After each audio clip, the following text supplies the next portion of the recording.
பிரியமானவர்களே, ஏன் நாம் கர்த்தரை விடக்கூடாது? அதாவது 2 நாளாகமம் 28:6 அடிப்படையில, இழப்பு நமக்கு தானே தவிர கர்த்தருக்கு அல்ல. எப்போதெல்லாம் நாம் தேவனுக்கு பிரியமில்லாம நடக்கிறோமோ, அப்போதெல்லாம் நாம் தேவனை விட்டு விலகிவிட்டோம் என்பதை 2 நாளாகமம் 28:1 அடிப்படையில நாம் அறிந்து கொள்ள முடியும். 2 நாளாகமம் 24:24 அடிப்படையில, நாம் கர்த்தரை விட்டு விட்டால் நிச்சயமாக தண்டனை உண்டு. அதாவது ஒரு சிறிய காரியத்தை கூட செய்யக்கூட நமக்கு பலன் இருக்காது. அதேபோல எதை விதைக்கிறோமோ அதைத்தான் நாம் அறுப்போம். அப்படிப்பட்ட ஒரு காரியம் நம்முடைய வாழ்வில் வரக்கூடாது என்பதற்காகத்தான் நாம் கர்த்தரை விடக்கூடாது.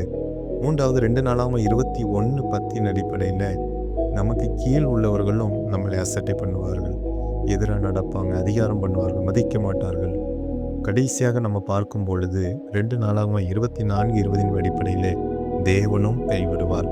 ஆகவே இப்படிப்பட்ட காரியங்கள் நம்முடைய வாழ்வில் வராமல் இருக்கணும்னா நாம் கர்த்தரை விடக்கூடாது.